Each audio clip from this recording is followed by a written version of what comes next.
Wait, don't do it yet. Let me make everything. Well, fine. Now everything's updated. Jeez.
Alright, welcome ladies and gentlemen to episode 9 of At What Cost. Sorry it took us so long to get that done, but we were away, we were busy last weekend.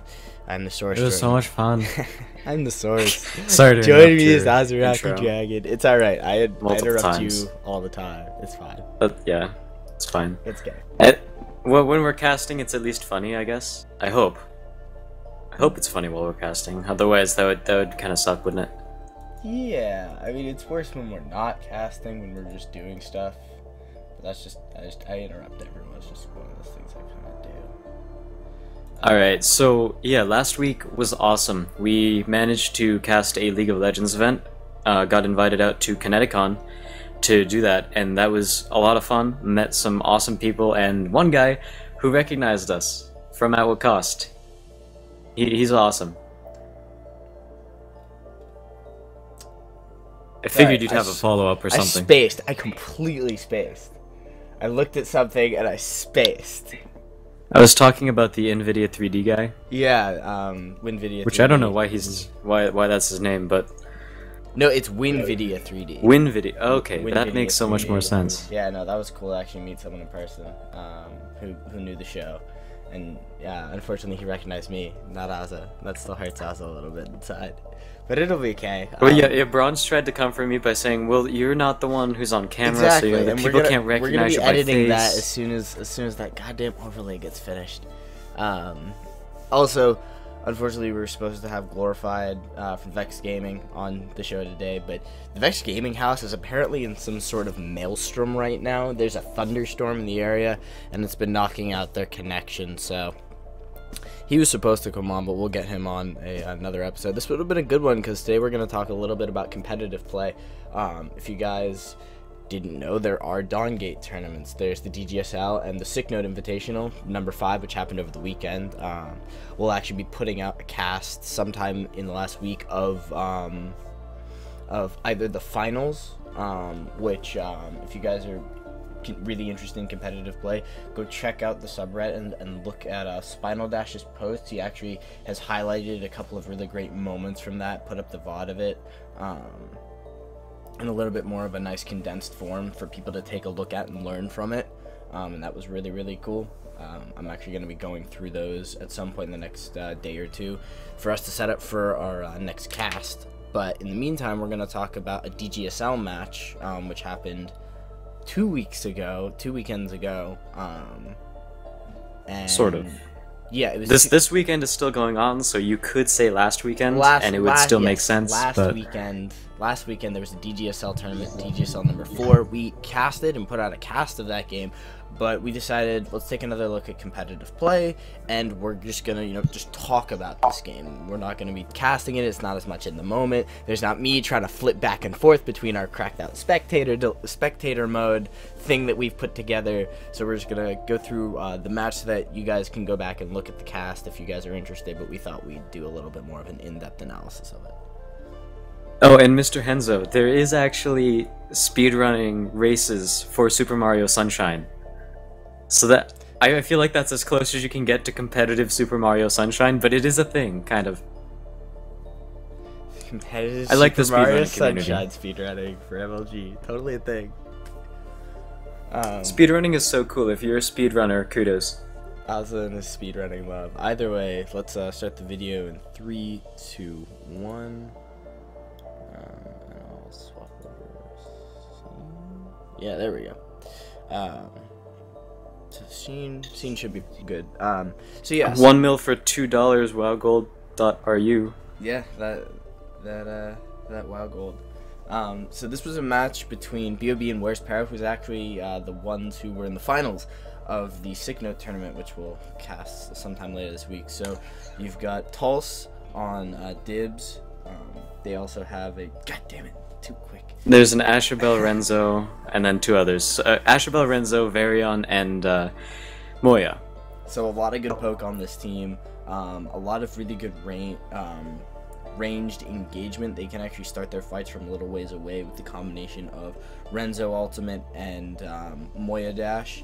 And they also have Dibs, who's got a lot of additional map mobility on the other side, Where's Para? They went with a Kagen, Kensu, a Desecrator, a King of Masks, and a Zalgus. So also a lot of long-range poke, but a little bit more on the close-knit team fighting. They do a lot in corridors. The other team does okay in corridors, but this team, you've got Zalgus, which pretty much all of his abilities are lined. You've got the hook out of Kagen. You've got the AoE out of Kagen. King of Mass has AoE. Kensu's will tend to build Fate, if not the Vengeance Fate build, which has all the explosions, or Vengeance and Crit, which is becoming a lot more popular at high tier, because just that additional crit damage, you get that one crit for, 700 damage, and then everybody else takes 500. It's crazy.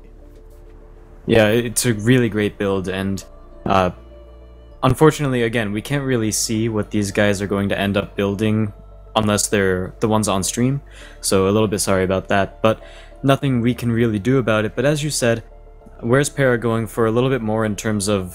They have more tanky CC than BOB does, because BOB, we see Moya and Renzo are their really tanky CC guys. And even though Renzo's CC is, I think, one of the only guaranteed target ranged stuns in the entire game, which is really powerful, and it can really help make picks and whatnot. But past that, except for duress, except for the brokenness, that's not even duress. A stun. That is not even a snare, stun. And in Dawngate, I swear to God, that's good enough.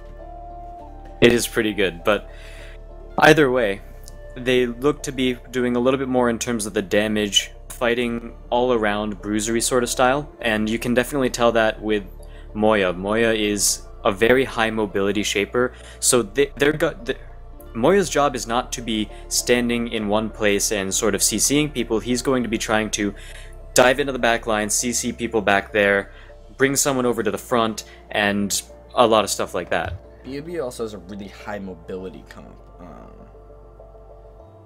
Posted links to sick note VODs, including final item builds. Wow, that's cool. That is awesome. I like being able to see final item builds. That's going to be great for our cast of the sick note final. So very, very thank you. Thank you a lot. Good old Malk. I get the Julius. There's a reference there. I know him. It's. Let me know when you figure out the reference. It starts with a J. Meanwhile, BOB, they've gone with a more high mobility comp. Dash out of two of those characters. Ashabel, the only one on that team who isn't exceedingly mobile, but there's a lot of really good collapse to help keep her safe, and she can fight from the other screen away. On the other side, whereas Para, definitely a slower composition. The only real dash is on their Calm. Kagen's got to run up to you. King of Masks has his short dash. Zalgus has to walk up to, well, saunter up to you. Pretty much everybody on Where's Para is much slower on their engage, which is why they have the nice long-range combination of Kensu and Zalgus that allows them to pick their fights a lot further away and doesn't require them to be up in your face. So what BOB is looking to do with a composition like this is to outmaneuver them, outspeed them, come from behind, really catch them off guard in the jungle, and make use of the fact that vision is a very tricky thing in Dawngate, as there are only 5 wards a team. On the other side, Where's Para's just got to poke. They've got to poke, and they've got to siege, and they've got to not lose their lane phases. Yeah, and it's nice that you mentioned warding, because you can already see what some of the ward coverage is, and generally early game like this, you'll see warding near some of the big entrances over to either side of the jungle. Even top lane right now, if you see on the minimap, Moya just got seen by that ward up there, and that specific ward spot basically makes it so that someone from the red team can't get over to the blue team's side of the jungle without passing through that ward in the top part of that lane above the top lane. So that's a really good warding spot there, but generally early game you're going to be wanting to try to prevent jungle invades. That's with the #1 goal of what people are doing with warding in high level play in early game, because your jungler dictates so much of the early game, especially considering that some junglers like Kagen can get to level 6 before their laners hit level 5. So they'll be able to gank with that Kagen hook before anyone hits level 5. That's a huge level advantage to have, especially as a jungler. So getting a buff stolen puts you really far behind in terms of your experience, so you want to make sure that your team has enough eyes on it all throughout the map. especially considering right now in Dawngate, junglers who can full clear or get off at least one buff steal will hit 6 at about right now. The lanes are maybe 4, maybe level 5. Right now, the junglers should be hitting about 6 if they've either full cleared or gotten off a gank, or managed to get a buff steal, and that's crazy. That's a 2-level difference, and it's an ultimate. So that's a huge amount of power, and we can already see McScraggs is sneaking around the backside. He is level 6. He can instantly dash on top and help pick up 2 easy kills. Like there's an ultimate there. The health differential is already huge, on top of the fact that that's just one more skill, and Moya ultimate does a decent amount of damage, plus it's a suppression.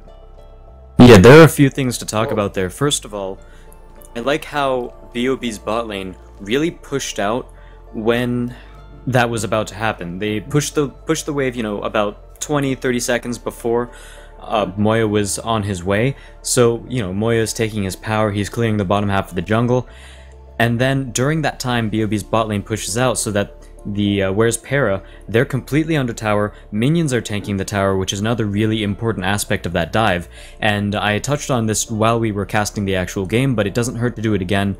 I really like how McScraggs ended up tanking the tower for the first kill, and then he used his ultimate for the second kill, and that completely de-aggroed the tower from him. The amount of time he spent tanking the tower was enough for his other 2 laners to get to the other side of the binding, outside of the turret range, in between the 2 bindings. They weren't taking any damage from the binding, and they were able to pick up the second kill with really, really good health management, and nobody died from that binding dive. Yep. Ooh. So here's a nice gank that came in from Kagan. Tulsa's still alive. He's going to be able to get off a lot of really good CC, and then he pops his ult and doesn't fly anywhere. And this is sort of a dibs thing that people forget, is that dibs' ultimate gives a huge amount of power to everyone. So he kept himself alive the entire time at low health, gave his team the buff, and then was able to kite around, add more CC, and it resulted in them picking up, you know, a free kill off the counter gank. And he's able to stay in lane. Tulsa doesn't have to back yet because he's just got so much additional harass, and McScragg is around the backside again looking for another dive. They should be able to push up the wave, and I'm not sure if they dive here. They don't. They actually don't have any ultimate, so it's a little risky. A little bit of damage down into Kagan. Tulsa's sort of zoning. I mean, at this point, they have a lot of control, and they've been able to dive onto a Zalgus lane, and they've sort of shut Beardish down a little bit. He's going to be behind by, you know, the X amount of kills that have already been turned over to BOB. And actually, here's a little bit of a Oh, gank. I remember this Yeah, fight, here's a gank into the jungle. So they're going to pick up 1 free kill, and again, they're able to continue to kite. They have a high mobility team. There's a nice ultimate combo out of the Ashabel, and, you know, McScragg, he kept them busy for a really long time. 58 Shades of Alpha is allowed to pick up another free kill. Desecrator's really low, he has to be careful. They now have rotated the entire team over, and they traded 1 for essentially 3 over the course of that entire engagement. They picked up the free kill off of the counter gank. They picked up the kill in the dive. Did they pick up another one here? No, they don't. I'm not sure, but we were talking near the beginning of the game about these guys' team comps, and we talked about how BOB strives on fighting spread out team fights where they can use their mobility to their advantage, and that fight was perfect for them. We saw there was a fight going on a little bit towards that one entrance. That doesn't really give a lot of a really good idea of where it is, but I can't really point things out on the screen until we have spectator mode. So the entrance area, and there was another one in the mushroom camp, the haste buff, and the parasite. That's sort of open space area that you have mirrored on both sides of the parasite, sort of cutting through the middle of the map. Yeah, and the other part of the fight was sort of near the brush, near the binding. So they fought a split up fight, and Where's Para couldn't get off the big AoE CC that they want because the carries were too spread out. If BOB can hit multiple carries with the same CC, then they're fighting the team fight that they really want to fight. And this is one really big aspect of competitive Dawngate, that if you're a new coming team, you have to make sure that you can get this down.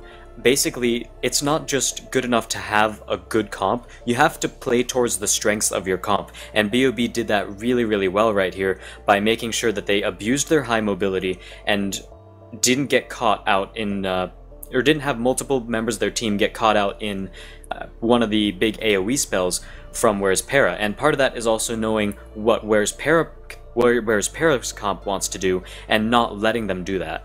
Yep, so here was another fight, and this is a little bit more on that high mobility. Dibs was able to instantly join the fight. In comes his ultimate, that adds a bunch of additional stats. They don't pick up, I don't actually think they pick up any kills, but just the fact that Dibs showed up, it turned Where's Para off of the play. They said, okay, now we don't have numbers, we can't win this fight anymore. Dibs is just giving everyone a huge power bonus, and they pick up a free tower off of it. So, you know, just the global positioning you can get off of Dibs is similar, if you're familiar with League of Legends, to what you can do with a Twisted Fate. Twisted Fate is able to show up and change the sheer numbers in a fight. Yeah, it's the numbers advantage, and it's also the element of surprise that generally catches a lot of people out. And Dibs, as we keep talking, his ultimate gives everyone around him a big AoE power buff, which really helps steer the fight in BOB's team's favor. And that's really something that I like to see from any Dibs player, is making sure they make use of that power buff rather than just use their ultimate to fly towards a spirit well and take that. Now, what you'll end up seeing Pulse doing throughout the game is he'll be running 2 spirit wells, but he'll also have his ultimate up. So once he takes the spirit well, or in the middle of taking spirit well, if the rest of his team got into an engagement, he can ult towards the team. Now I see a lot of people in, say, solo queue who play Dibs, but as soon as an engagement happens, they ditch their team and go to a spirit well, and that's generally not how you want to play Dibs. There's, you know, maybe 1 or 2 situations where you might be able to do that, but generally you'll be wanting to make sure that you get the power buff to as many of your teammates as possible, especially in the middle of a fight. Yep, we also had a cameo by my little brother.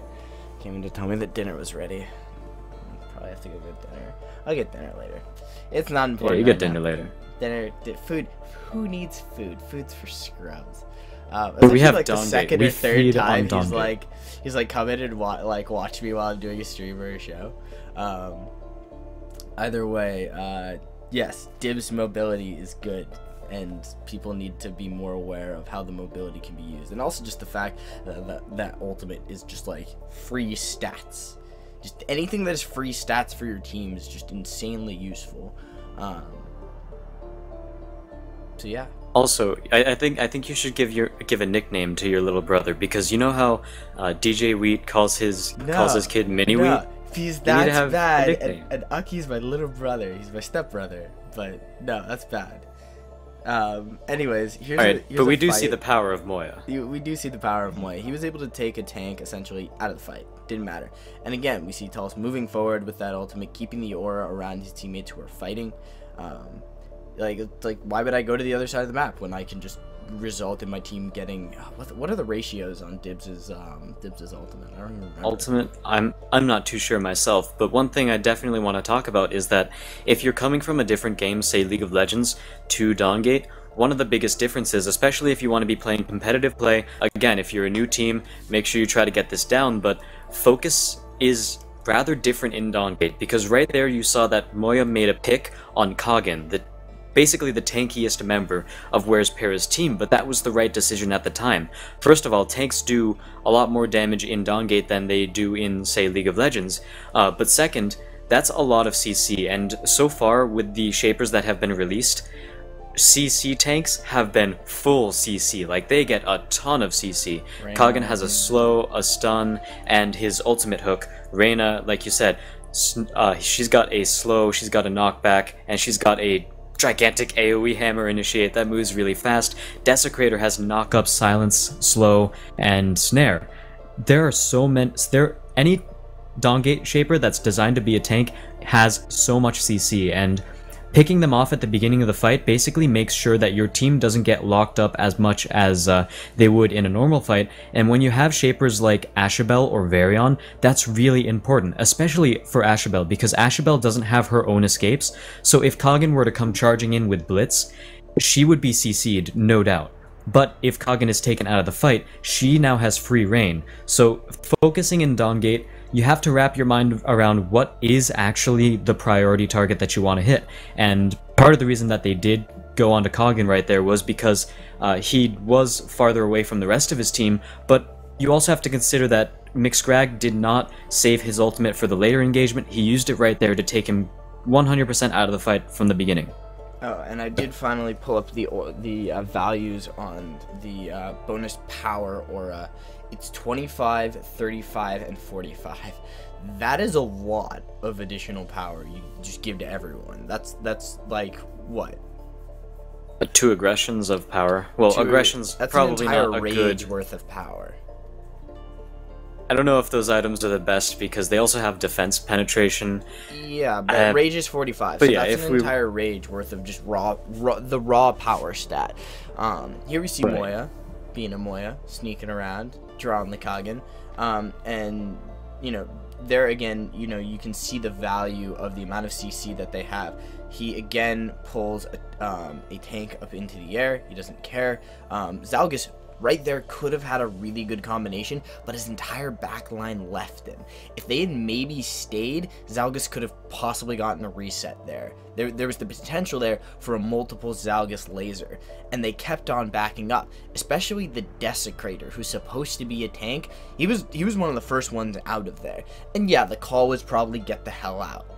But had Desecrator stayed, had he just been the CC bot the Desecrator was, maybe everything was on cooldown, just his body being in the way, that might have resulted in them picking up that team fight, as opposed to the combination AoE ultimate, you know, CC train that was Renzo ult into Ashabel ult. Moya had already picked a target, Varian was doing damage. Like, that was how that went down, and they were the ones to pull the trigger.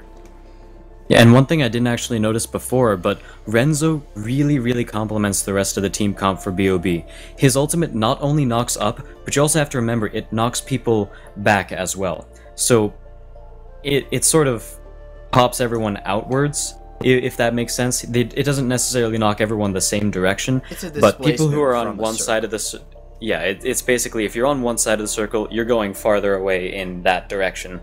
So what that does is it almost forces Where's Para into that situation where they're fighting multiple fights, they're split up, and on top of that, Renzo's ultimate creates impassable terrain for a second.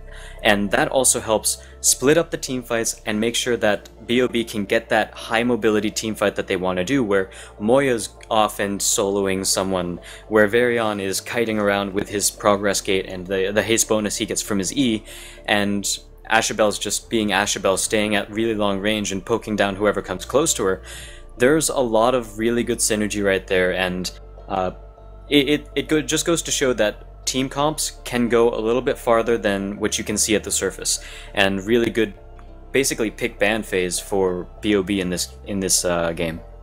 Yep. Alright, so I'm gonna pause it right here. I'm at 32:24. So again, I just want to stop and talk about the amount of positioning and the numbers that are in this side of the map for BOB. Renzo, if you guys can see down here on the mini-map, and I'm almost positive that's Renzo and his mustache, although it's pretty blurry. Yeah, Renzo is Renzo is near Para. There is a Com and a Kensu in the top lane for Where's Para farming. That is a problem. At mid-game, although a lot of people, you know, like to have it, like to have those tacticians in those lanes farming, you generally don't want more than one person there because you've set unnecessary numbers just to farm a wave. Now take a look at the numbers that are here for BOB on the other side of the map. They're picking Kagen again. Kagen is gone for his buff, and he's being picked for like the 4th time, I want to say. 3rd or 4th probably time? 3. I would say 3. Okay, so we'll say the 3rd time that Kagen is being picked by the combination of Moya and Dibs, just constantly harassing him. And that is really where this comp is working for BOB. They're constantly rotating the map, and the people who are least mobile tend to be with the team or aren't in danger. Like Ashabel, right, and you never see Ashabel caught off on the other side of the map farming. That's very true. Ashabel does not have really enough escapes to be farming out on her lonesome, and you can see on the minimap, Varyon's face, I don't know if you guys can see it too well, but I can surely see it. It's on the other side of the wall, and he's farming out. And that's a really good place to farm out, because he has the backup of Tulse and McScrag over here in the jungle side of things. Now, if they don't get the pick on Koggin, they can easily rotate to help defend Varyon if he gets jumped on, but right now the focus is also on McScrag and Tulse, so Varyon is going to be able to farm as much as he wants for basically free while the rest of the team is preoccupied elsewhere. And even if he wants to, he can run up and join the fight as well, because McScrag and Tulse are forcing Koggin to run in the direction that is up and go force them through that brush over there and towards Zalgus, who you can also see on the map near that binding. So really good positioning all around, and like you said, rotational play is something that's so important in Dawngate, especially considering you cannot really split push very well. There are 2 lanes, the travel time between lanes is not really all that much, so you can't just you can't say we have one go top and everyone else go bottom and split push that way, because it's just too easy to rotate between the two. What you want to do in Dawngate is you want to be out-rotating the enemy team, and BOB's doing that. Yeah, the only real ways to split push right now in Dawngate are by using Ashabel Global Ultimate to hit the wave, or to, and when I say split push, I mean you can split push. You can force, you know, on one base turret and then split push on the other one. But the travel time, like Azaraki said, is very, very, very short. You can also do it with dibs, but it's very, very difficult. So we'll restart in 3, 2, 1. And instant blitz away by Koggin. So Koggin is just being forced off of all of his buffs. They have really good jungle control. The ward coverage is not really centered toward the center of the map. They're actually doing basically split pushing as best you can in Dawngate. They're sending 2 and then sending 3, and they're trying to force them to set uneven numbers. This is where we're going to see some real split pushing. Tulse at this point in the game is going to spend a lot of time just pushing and then ulting into the fight like a Twisted Fate, because he has dibs, because he has that global rotation ultimate. He also feels very safe. He has duress to help him get out of trouble, and he's also pretty tanky. He's built up a prosperity, which is that sort of turtle shell shield thing, and this one is duress, if you guys are unfamiliar with those items. Those allow you to sort of get away with a little bit more, because you have a guaranteed snare on a basic attack every 10 seconds, and you have a crap ton of health, magic resistant armor. And there we see dibs down here in the bottom corner, or bottom half of the map, and he is just continuing to split push that wave forward while his team sieges as 4. They also have Ashabel, probably the best sieger in the game. Yeah, when we talk about siege, we want to talk about long-range poke, we want to talk about wave clear, disengage, and what was that last thing? 80 damage for the tower. Alright, oh, so and here we go. Yeah, so here's a bit of an engagement. They're going to use... Renzo ultimate knocks everyone away from each other. Exactly. Again. It was a perfect engagement there, and McScrag picked a target, and they don't care about the Koggin. They just don't care about his CC because they have such long-range poke. And, you know, dibs ulted into the fight. Suddenly, in the middle of the fight, all of BOB just gained an entire, you know, almost tier 3 power item worth of power. You know, they gained 40, is he level 16 yet? No. So they all just gained an aggression worth of free power. Just I guess it's sort of command. Command? Command would be command a decent... Would be the closest? I feel like it would, because it doesn't give other stats, so... That's true. It gives that weird passive. It gives that on activation. The passive also gives you extra power, so it can still be sort of used to... Yeah, well, okay. Command is the new measurement dibs for a dibs measurement. A dibs ult is worth a command at levels 2 and 3, sort of. Sort of. Yeah, there was that sudden power spike. So, you know, as you play the game, as you play any MOBA, you sort of start to get an idea. You sort of start to get an idea of how much damage everyone's doing. You know, as you get more and more experience with the game, you can sort of calculate how much damage is being dealt by everyone with these items and that rough, you know, loadout, and you know, you get a feel for it. It's like, okay, I'm this tanky. I took that much damage off of X number of spells. I'm that tanky. When that suddenly just doesn't matter and you have to recalculate on the fly, that really starts to mess teams up. And that's, you know, what Tulsa is bringing to the table. Additionally, we are talking a lot about what Tulsa is doing, but that's because we have his perspective. So we can see the items he's building, and we're able to look at, you know, his play under a much finer microscope than, you know, the individual play of anyone else on that team. Please, Waystone, spectator mode. I'm begging you. Just every day I don't have spectator mode is just another day in darkness. Well, on top of that, I don't need all this fancy directed camera stuff. I just need a spectator mode that I can look around. I will observe. I will observe. You can observe. I think we're gonna have to change things. I think you're gonna have to somehow be the new observing for our cast. But anyways, here's that siege potential we talked about. Ashbel can just walk up to a tower, and anybody behind that tower or anywhere within its zip code is gonna get hit by her damage. And that sort of allows them to push up.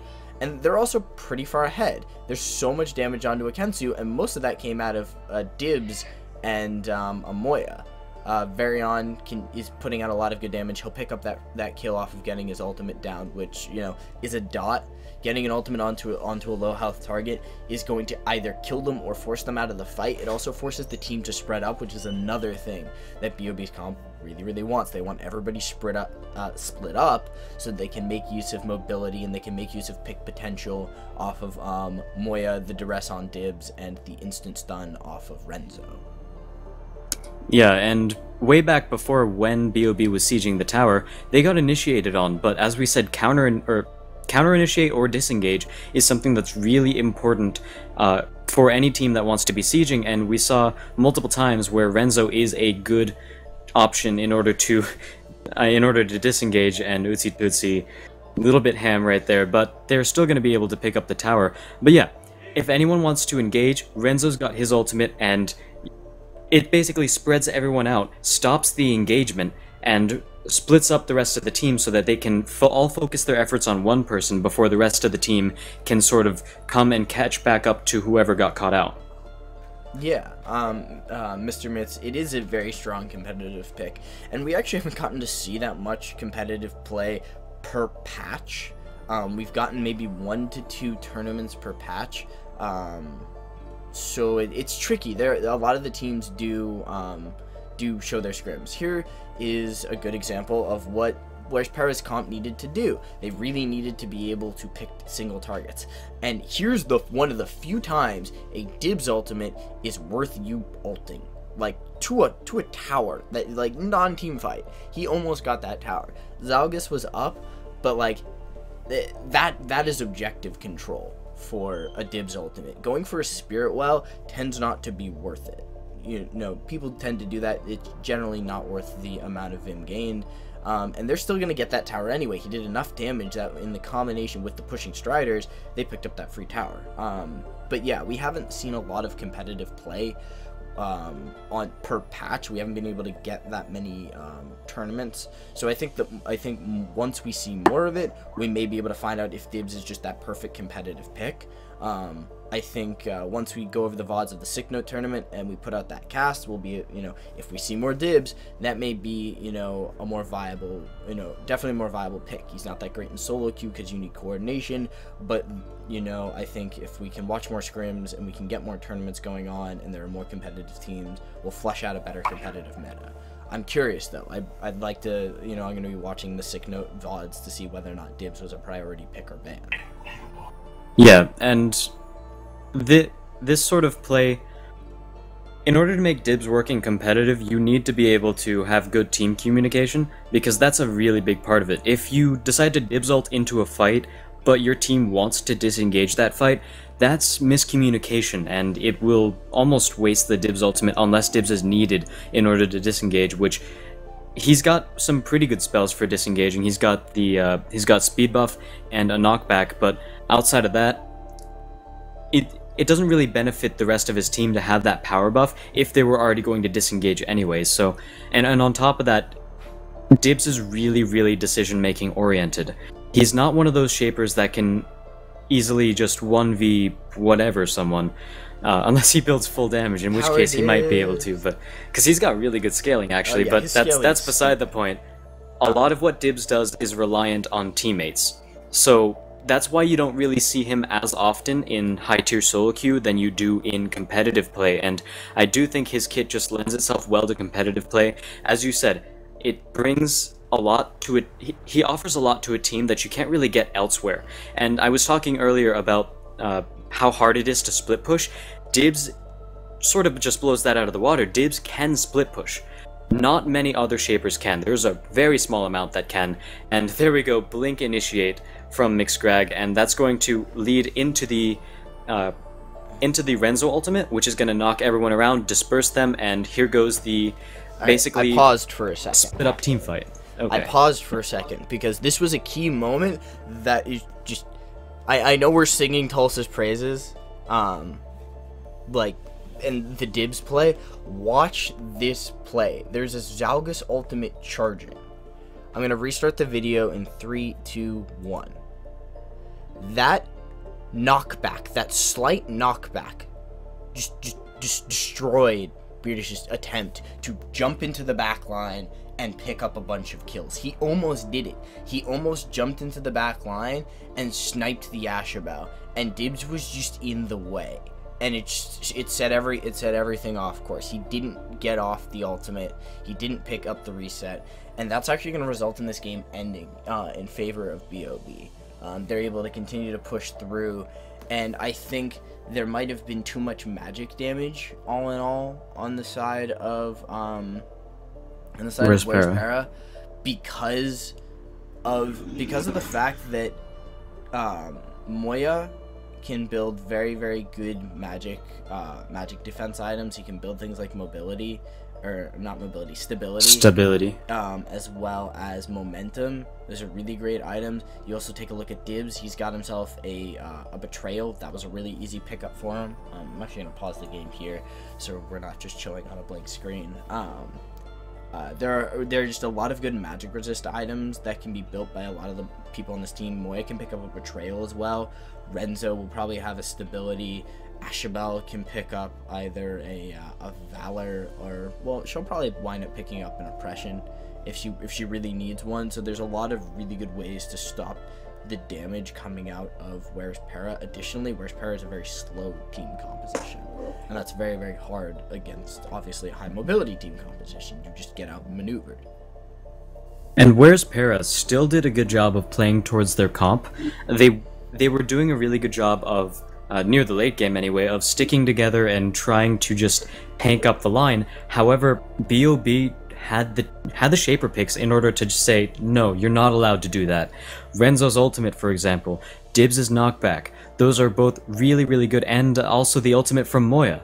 Those are all really, really good displacement abilities that sort of force the enemy team to split up, and they just ended up forcing their style of play, the sort of team fighting that they want, they forced upon the enemy team, which was really one of the biggest aspects towards why they started winning the rest of the late game team fights, especially near the mid and the late game. So I want to commend both teams. BOB, however, with their picks and their execution, that was really what made them win the game. They played towards their comp, and they also managed to get action around the map. Their high mobility allowed them to rotate, as you keep saying, Dibs going to take a spear well, but suddenly he's in the fight as soon as it starts because he's got his ultimate. Really good play all around.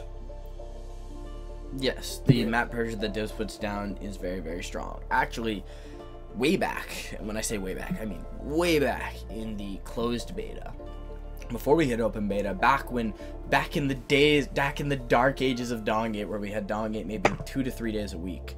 It was like the godsend. It was the godsend when we got the third day, when they added Thursdays to Dawngate. It used to be Friday, Saturday, and then they added Thursdays, and everything went crazy. But anyways, back in those days, Dibs was actually a really strong power pick in lane. As a Gladiator, it was actually Gladiator, Dibs, and Desecrator. And the reason was because, one, that lane was stupid. because Dibs' Nightmare could be procced by any ability from anyone else, and it could actually be procced by Stagger, and this is before Drain was introduced into the game, and Stagger was this instant shot of damage and CC, and you'd put a Nightmare on someone, and then the other player would stagger them, the Desecrator would stagger them, and it would just be this huge chunk of damage, the CC would land, Dibs would then get the knockback into the Desecrator snare, into the Desecrator Q knockup. again. It was, and the Q again, it was just brutal. And the reason it was so effective was because, one, the damage was stupid, the ratios were out of control, but then Dibs could show up in any lane after getting fed so much off of an easy farm lane, having Desecrator for backup, and he would just show up out of nowhere and destroy everyone, because he'd gotten free farm in lane, he got free farm in lane, he had picked up maybe 1 to 2 kills, the enemy lane was behind, because how do you push against something that, one, Desecrator would E in a wave, and then Dibs would Q it and would disappear. It'd just be gone. Like, an entire wave, all 6 minions, would just instantly be destroyed. And just so much gold, so much bonus to Dibs, you'd run, like, double command, so every time Dibs popped one spotlight, it'd be like, knockback into Q. And then that would be a huge chunk of damage, and it would set on the additional power that would come in from, like, the insta-stagger from the Desecrator, and the damage was just insane. And Dibs, as just an objective map pressure controller, would then show up with all of that power, and you just couldn't do anything. So, I don't think that anybody runs that lane anymore, just because you need more farm out of an AD carry. Also, bruisers are stupid. Also, they changed it, and they changed it. Both of those two got nerfed. Yeah, both of those two were nerfed. They changed the way the abilities worked. Additionally, AD carries are a lot of value in this game now, as well as bruisers are stupid.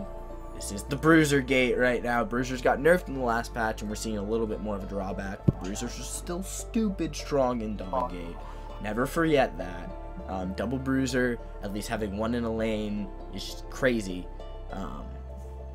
But yeah, I think I'm curious to see how much more Dibs is being used in competitive play.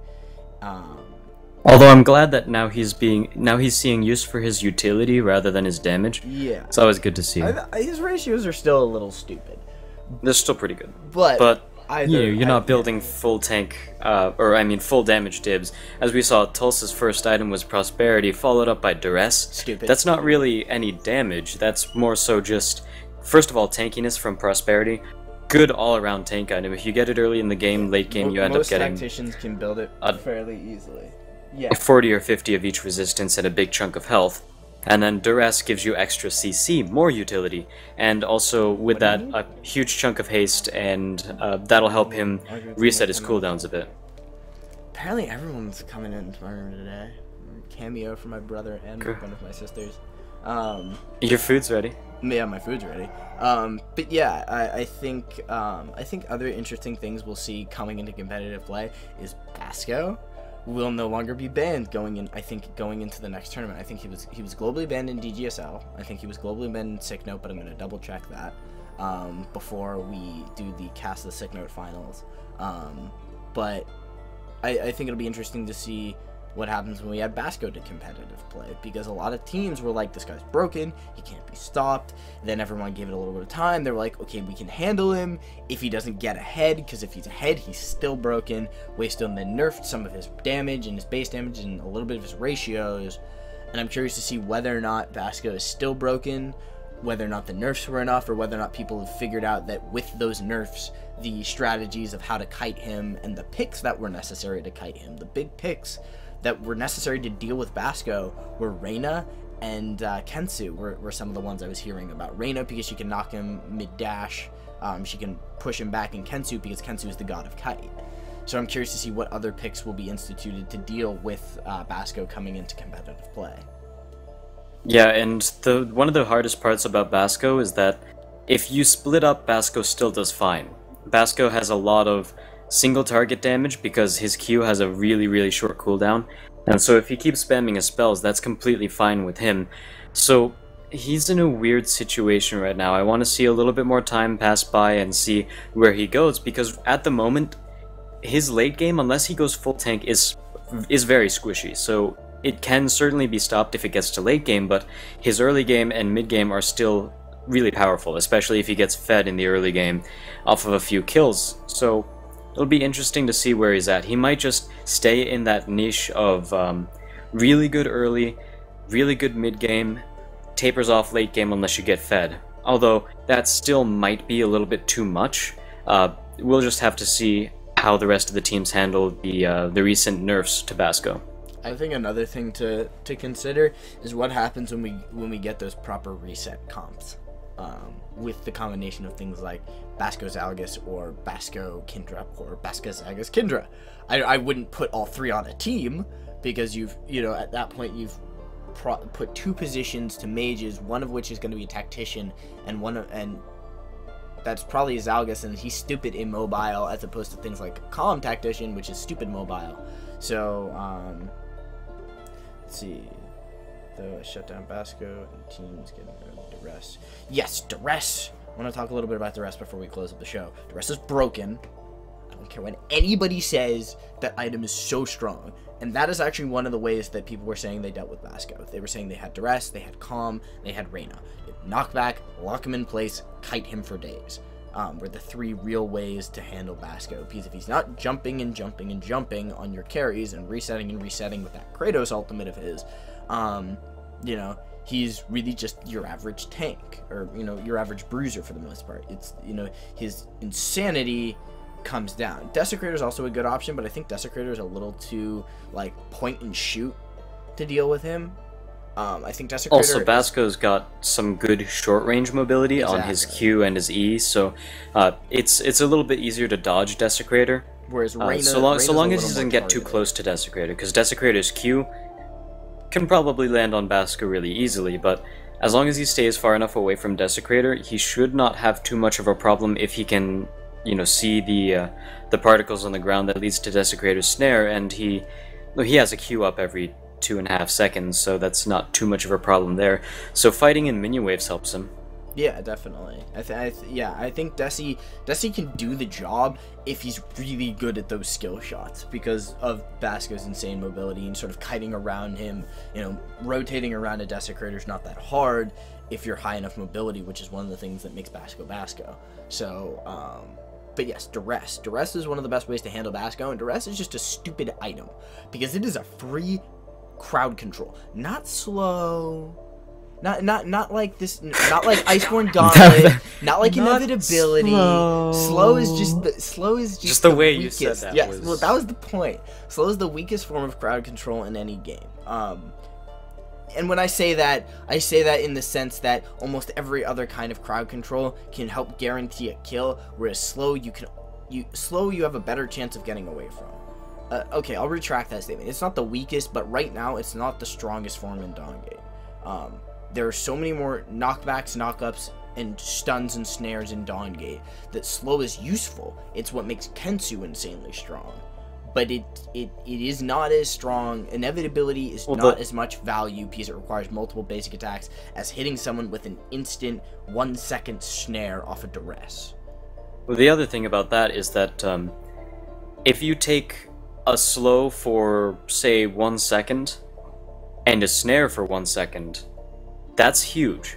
Now, the thing that makes slow useful is the duration and the effect of the slow. If it's a 50% slow for 3 seconds, that's really substantial. But if you take it in terms of even time intervals, slow and I don't want to say silence are the weakest, because silence can still be used to really, really good effect against certain teams and against certain shapers.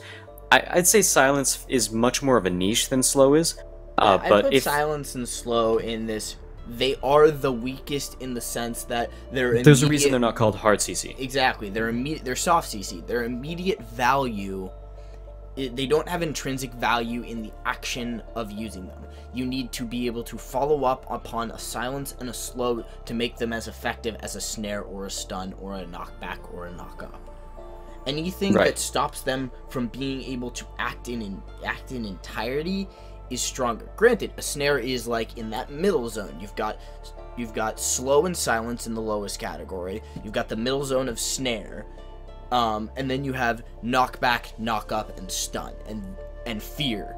Fear is also in that sort of top bracket of when this is happening, none of your buttons work, none of your basic attacks work, you cannot move. In the middle section you have snares, where you can still use abilities, but the reaction time to be able to effectively use abilities or basic attacks or make any value of the fact that you have been snared and you still have access to all of your things but not your mobility is really, really hard. That takes a lot of reaction time and is a high skill thing. And then you have slow and silence, which are sort of in this, we might be able to make a play off this and you're sort of impaired but not completely.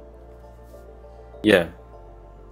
That sounds really good. The only thing about fear is that there's still the RNG aspect of it, where you run in a random direction. So we'll put fear in the middle. Fear gets the middle bracket. I don't know though, because fear is also it shuts, like you said, it shuts you down. You don't have your own. Do we need 4 tiers? We've got like I don't think fear necessarily fits in a tier. Like if fear makes you go, or it makes the champion go the way you want them to, then fear is top tier.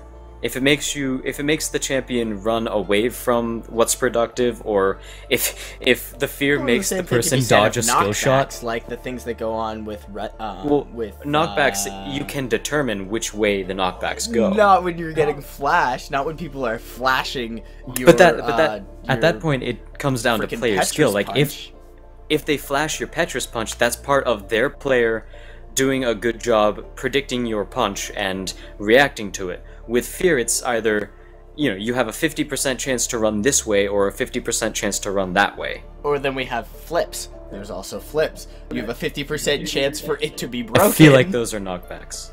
Also, so the Cerulean God flip. 50% chance for Cerulean to God flip you when he flips you. So first off, there's your flipped. Then there's the 50% chance that he's gonna God flip you through your blink. Yeah.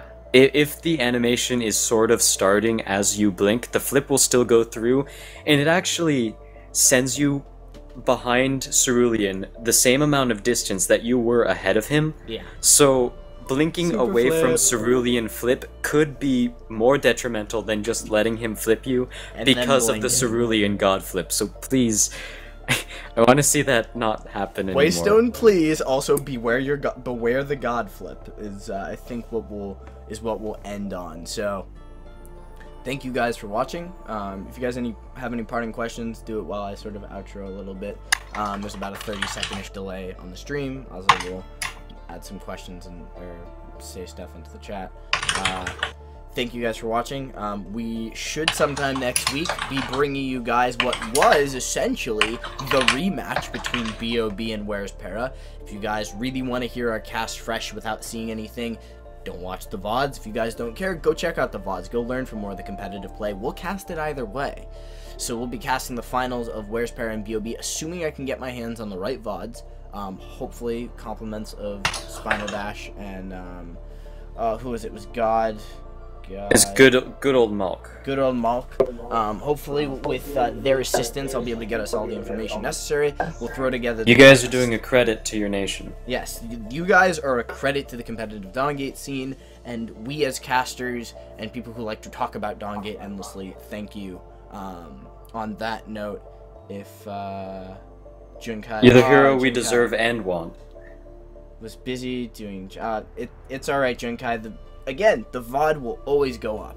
The VOD will be up later tonight. Unless Braun removes his hat. Unless I remove my hat, and then the VOD will disappear to the depths of hell. The only other time I have removed my hat during a cast was during episode 5, the lost episode.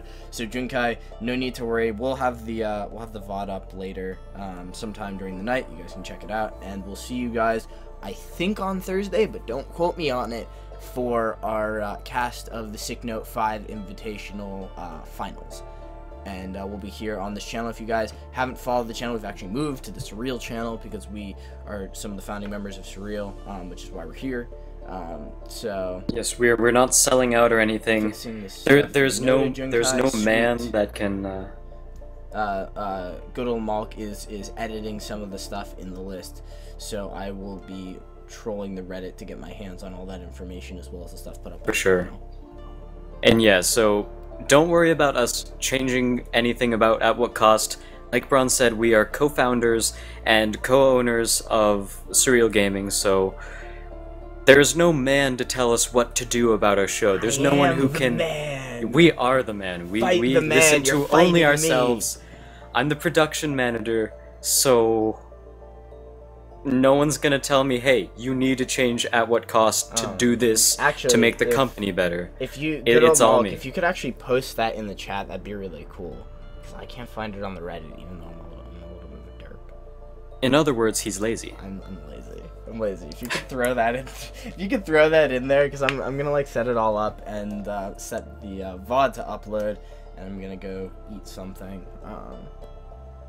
So that would be muy cool. On that note, thank you guys for watching, and we'll see you guys hopefully on Thursday.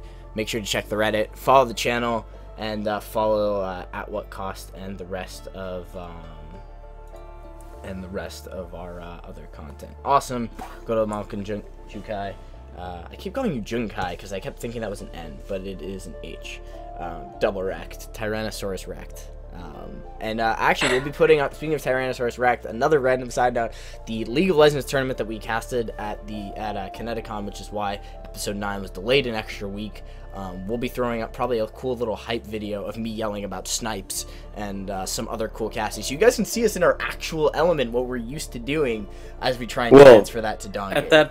At that point, it was like we're used to doing Dawngate, so we have to relearn League of Legends. We had to read some of the spell stuff. We had to read some patch notes. There was homework. It was weird, but the casting was good. Yeah, the casting was good, and you guys will get to hear me and Azaraki in like our best element, on point with all of our knowledge, and hopefully we'll be transferring that to Dawngate. So on that note, thank you for watching, guys. I've said it like 6 times. We'll see you guys next week.